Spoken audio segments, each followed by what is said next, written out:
नमस्कार मित्रों।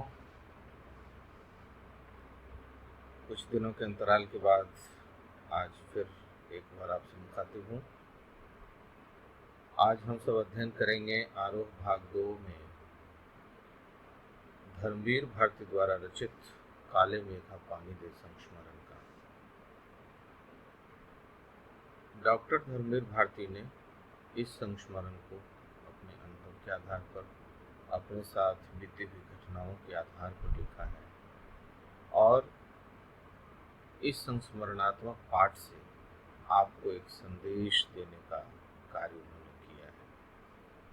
तो चलिए आगे बढ़ते हैं। संस्मरण को लेकर काले मेघा पानी दे, सामने बादल कैसे बरसते हैं, मेघ कैसे बरसते हैं, उसकी तस्वीर है। चलिए आगे चलते हैं।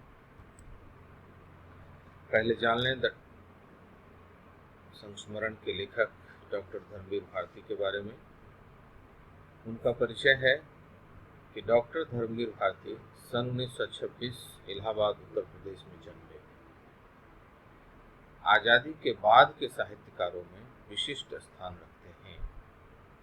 उनकी कविताएं, कहानियां, उपन्यास, निबंध, गीति नाट्य और रिपोर्टाज हिंदी साहित्य की उपलब्धियां हैं।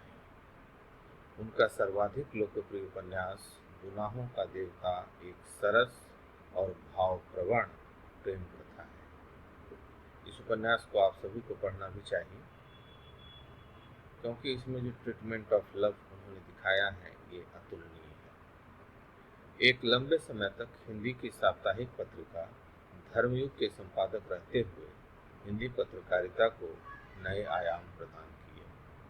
सन 1997 में उनका निधन हो गया। पद्मश्री, व्यास सम्मान तथा साहित्य के कई राष्ट्रीय पुरस्कारों से इन्हें सम्मानित किया गया। पाठ का विषय वस्तु है। दो चित्र हैं आपके सामने। बच्चे कैसे कीचड़ में लौट रहे हैं, खेल रहे हैं। इसी पर उन्होंने कुछ कहना चाहा है लेखक ने। देखिए, प्रस्तुत संस्मरण में लेखक ने लोक में प्रचलित विश्वास तथा विज्ञान के द्वंद्व को मिश्रित किया है। विज्ञान तर्क पर आधारित होता है, जबकि विश्वास जनता के मन पर टिका होता है। लेखक बताता है कि आषाढ़ के पहले पखवाड़े में बारिश न होने पर भारत के गांवों में बच्चों की इंद्र सेना घर घर से पानी मांगती है। वे उस पानी से नहाते हैं तथा कीचड़ में लौटते हैं। लेखक इसे पानी की बर्बादी मानता है। आज के वैज्ञानिक युग में वह इसे अंधविश्वास मानता है, परंतु उसकी जीजी मतलब बहन उसके तर्कों को काट देती है। लेखक कहता है कि हमें वैज्ञानिक दृष्टिकोण अपनाना चाहिए, तभी हम प्रगति कर पाएंगे। वह विरोधी होकर भी स्वयं को इन अंध परंपराओं से मुक्त नहीं रह पाता, क्योंकि जीजी का स्नेह उसके तर्कों पर भारी पड़ता है। लेखक सोचता है कि इंद्र सेना पानी की बर्बादी ही करती है। यह बात उसके मन को कचोटती है। इस तरह के अंधविश्वास देश को क्षति ही करते हैं। फिर आगे बढ़ते हुए उन्होंने कहना चाहा है कि त्याग एवं दान के महत्व को रेखांकित करते हुए लेखक डॉक्टर धर्मवीर भारती की दीदी किशोर मन की जिज्ञासा शांत करती है। आज 50 वर्ष से भी ज्यादा हो गए हैं, लेकिन इंद्र सेना का यह प्रसंग लेखक को याद है। वह कहता है कि आज आदमी स्वार्थी हो गया है। हम भ्रष्टाचार की बातें करते हैं, परंतु अक्सर एक स्तर पर हम सभी स्वयं को उसी भ्रष्टाचार के अंग बने हुए पाते हैं। इसलिए उन्होंने इशारा किया था कि अंत में कि फूटी गगरी बैल प्यासा। मित्रों, भ्रष्टाचार पर इससे बड़ा व्यंग हो नहीं सकता है, क्योंकि आज की परिस्थितियां भी सामान्यतया यही कहती हैं कि जितनी भी बातें हो रही हैं जनता के लिए, कहने के लिए, जनता के काम के लिए, जितने भी दम्भ की बातें होती हैं, लेकिन जनता तक वो बातें पहुंच नहीं पाती हैं। पता नहीं कहीं वह रास्ते में ही कैसे गायब हो जाता है।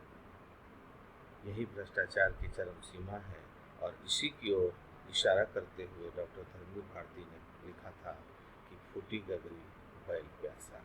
चलिए आगे चलते हैं। पाठ्य वस्तु है, वो था विषय वस्तु, अब है पाठ्य वस्तु। ये अंतिम पैराग्राफ है पाठ का, जिसमें उन्होंने सारी बातें कहने की कोशिश की है। इन बातों को आज 50 से ज्यादा बरस होने को आए, पर ज्यों की त्यों मन पर दर्ज है। कभी कभी कैसे कैसे संदर्भों में ये बातें मन को कचोट जाती हैं। हम आज देश के लिए करते क्या हैं? मांगे हर क्षेत्र में बड़ी बड़ी हैं, पर त्याग का कहीं नाम निशान नहीं है। अपना स्वार्थ आज एकमात्र लक्ष्य रह गया है, क्योंकि हम अपने अधिकारों की बात तो करना जानते हैं, लेकिन जो हमारे लिए कर्तव्य निश्चित हैं, वो कर्तव्य हम कहीं कर नहीं पाते हैं, उसमें कमी रहती है और भ्रष्टाचार की ये पहली सीढ़ी होती है। हम चटकारे लेकर इसके या इसके भ्रष्टाचार की बातें करते हैं, पर क्या कभी हमने जांचा है कि अपने स्तर पर, अपने दायरे में हम उसी भ्रष्टाचार के अंग तो नहीं बन रहे हैं?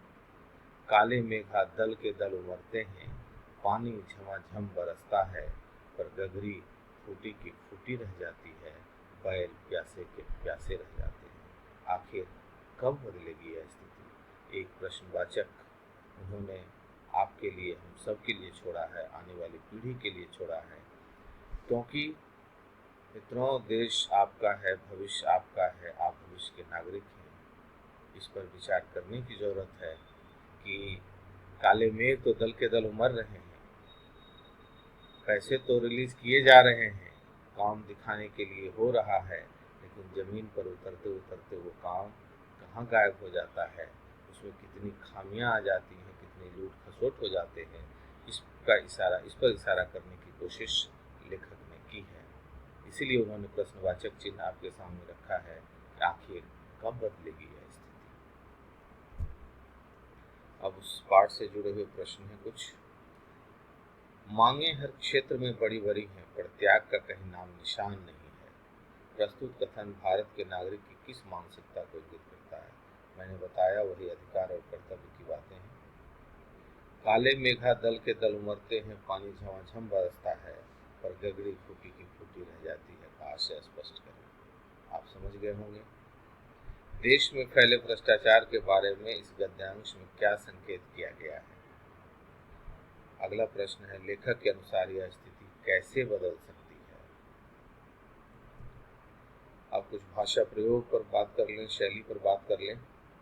इसमें देशज शब्दों का प्रयोग हुआ है, जैसे गुड़धानी, पानी दे गुड़धानी दे। जब आप पाठ पढ़ेंगे तो उसमें शुरू में ही बच्चे गाते हुए चलते हैं, काले मेघा पानी दे गुड़धानी दे।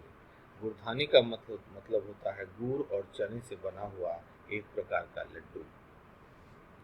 टेरने का मतलब है पुकारने। 10 तपा मतलब तपते 10 दिन। अखबारा 15 दिन की अवधि। घोर ढंगर मतलब पशु। सतिया मतलब स्वस्तिक चिन्ह। अर्घ मतलब जल चढ़ाना। इस पाठ की शैली है संस्मरणात्मक एवं वर्णनात्मक। इसी शैली का प्रयोग इस पाठ में डॉक्टर धर्मवीर भारती ने किया है। इस पाठ को जो क्लास 12 के पाठ्यक्रम में शामिल किया गया, उसके पीछे जो शिक्षण बिंदु रखे गए हैं कि क्यों, क्या आपको बताना चाहिए, क्या क्या एक संदेश छिपा हुआ है इस पाठ के द्वारा, तो उसको भी मैंने इसमें समाहित करने की कोशिश की है। शिक्षण बिंदु है लोक प्रचलित विश्वासों का चित्रण, कि कैसे परंपराएं जो हैं, विश्वास जो है विज्ञान पर हावी हो जाता है, इसे दिखाने की कोशिश इस पाठ में की गई है।